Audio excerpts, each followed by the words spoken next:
What's up, guys? It's your boy Vic. We're back with another video. You need to learn the 4 forms of leverage in order to make an extreme amount of money in the 21st century. The 4 forms of leverage. There was a saying one time that if you give me enough leverage, I can move the world. And so you kind of have to think of leverage. If I could explain leverage in a certain type of way, if you have a heavy object and maybe you have like a fork, you can lift very heavy objects if you have enough leverage.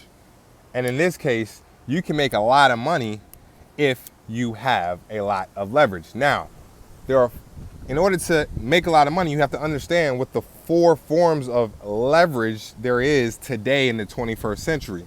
And the first form is money. So we're going to talk about the 2 oldest forms, and we're going to talk about the 2 newest forms. But the first form and semi-old form is money.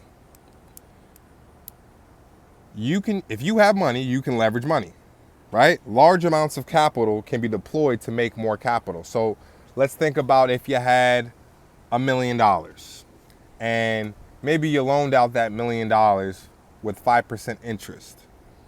Well, you could be making, I think 5% of $1 million is $50,000, if I'm correct. So you could be making, off $1 million, you could be making $50,000 a year off of just $1 million if you got 5% interest every year off your money. In the stock market, in a dividend, whatever you had, if you put $1 million in a dividend and you're getting 5% a year, you could be making $50,000 just off that $1 million. And that's how you use your money for leverage, right? Now you can just multiply that. If you had $100 million, then 5% of $100 million is $5 million. So if you had $100 million and you put that in some dividend stock, you could be making 5% a year, which is $5 million a year, right? So you can use capital to make more capital, and you can use money as a form of leverage, right? Warren Buffett, people give him money, largest amount of money, because he has good judgment, right?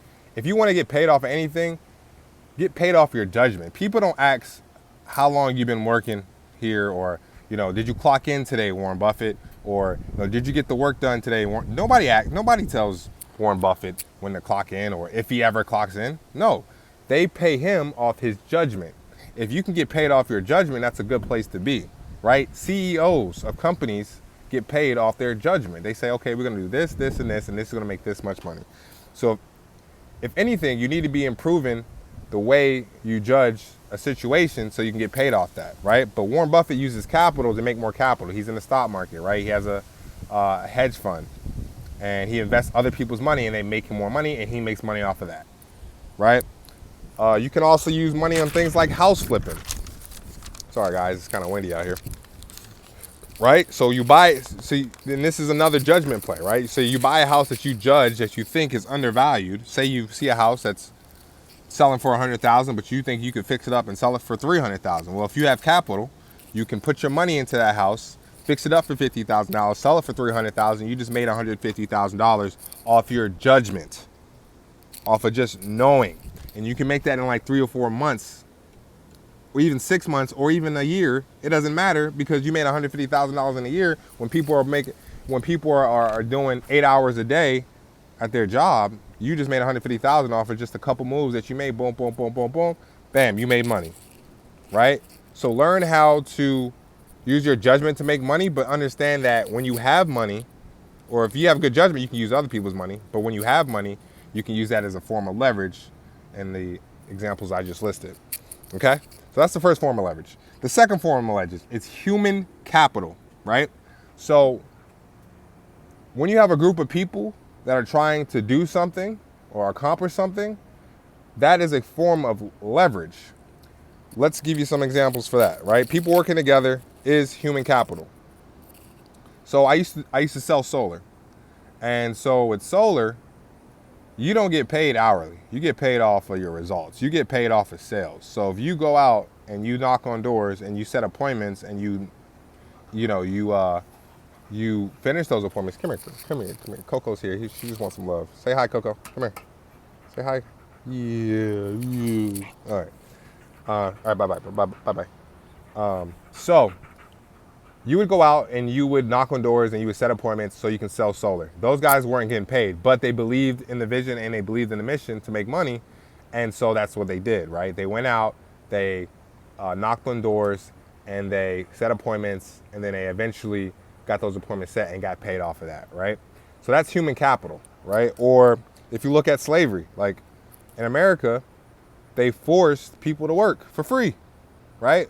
African Americans, heritage, back in the day, like 1800s, they forced 1800s, 1900s, they forced free labor. That's why America is one of the strongest countries right now economically, because they had 200 years, 300 years, maybe even longer than that, of free labor.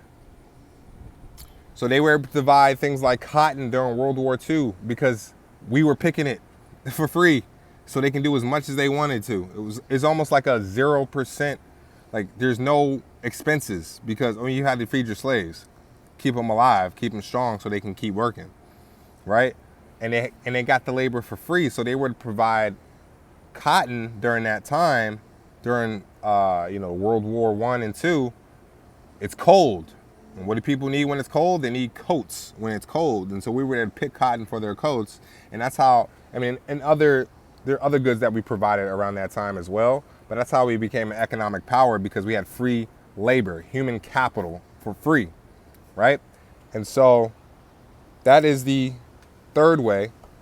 The second way of leveraging is having human capital. If you're able to inspire people to do things without any pay, that's a really good way to get human capital. But you have to make the deal worth, or you can enslave them. I don't know if that's something that you want to get into, right?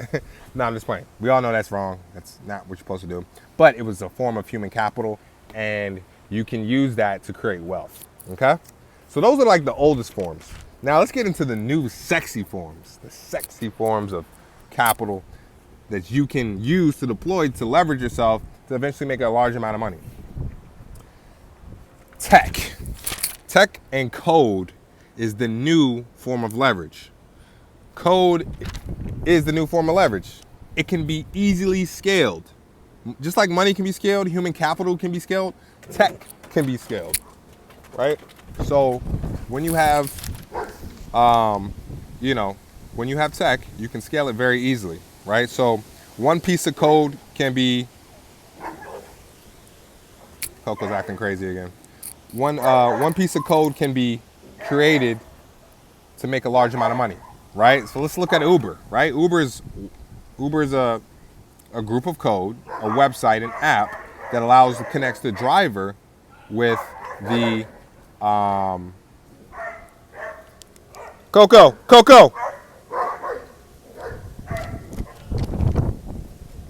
So sorry, Coco's going crazy. Okay, let me back to it.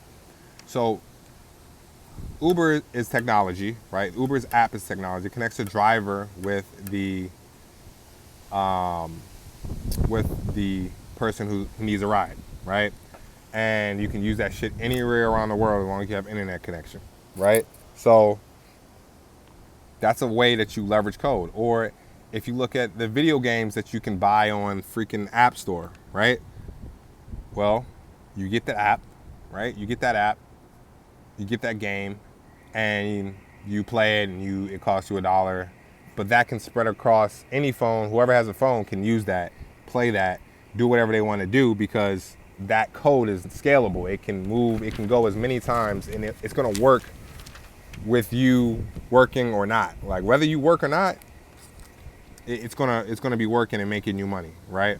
Or maybe you have, right now software as a service is a big tech thing, right? So this company that I'm trying to work for, they offer a software for pharmacists to basically put their data into this app that they have, and you have to pay a subscription to use it. I think it's like $10,000 a month or something like that, right? So, but guess what? They're making money while they sleep. No one's actually working. They just maintain the servers and maintain the cloud or whatever, and they keep things moving, right? So to make it short and simple, code and tech is the new scalability, the new leverage that you can use to grow your wealth exponentially. You can do that exponentially because you don't have. That's the thing about leverage, right? I guess I forgot to mention this. Leverage is, something. It's going to make you money while you sleep. Your money can make you money while you sleep. People can make you money while you sleep. Tech can make you money while you sleep. And then the last form of leverage is media. Media, social media, whatever kind of media, is a way of leverage, right? So if you think about sales in a perspective, right? If you ever sold anything or if you ever did anything in sales, you go talk to a person, you converse, they either like what you're selling or they don't, and you either get to sell or you don't. But you only have that one conversation, and you have that one conversation multiple times. With media, let's say I was selling gold to you right now through your IRA, and I'm telling you, get out of the stocks, roll it over into gold, because we're heading into a recession and you need to get into gold and silver. Well, I could use this one video this one clip of that video, use that on the internet and sell gold 1,000,000 times. If I get 1,000,000 views on that video that I just said, or this video right here, and I'm selling something, then I just scaled it. It's working while I'm not working. I no longer have to talk to 1,000,000 people. My video is talking to 1,000,000 people because if I get 1,000,000 views on this video, that's 1,000,000 times I've sold somebody, right? If they watch the whole video. So I no longer need to be face to face with you. Now I can just be on video with you, and you can see exactly or hear exactly what I'm selling to you, right? So now you have leverage with media, right? So all leverage is being able to multiply your efforts. That's it. It's to be able to multiply your efforts. Like if I'm a salesman, I can only sell to you one-on-one in person. If I'm a salesman and I have a video camera and a large following, I can sell to 1,000,000 people instead of one. It's a multiplier effect. If I'm a salesman and I got 5 friends that are gonna sell, I'm gonna tell them what to sell, and they go out and sell. Well, that's a multiplying effect. That's the human capital. Well, if I have money, I can pay people to go sell stuff for me. If I have technology, right? Technology can be sold. So those are the 4 forms of leverage in the 21st century. And if you want to get wealthy, if you want to increase the amount of money you can make, you have to figure out a way to use those forms of leverage, whether it's human capital, whether it's money, whether it's technology or media, or maybe even all 4. These are the ways you can scale your wealth in 2024. It's your boy Vic. The videos are getting deeper. They're getting better. Make sure you like, comment, and subscribe if you fuck with the content. Until then, peace.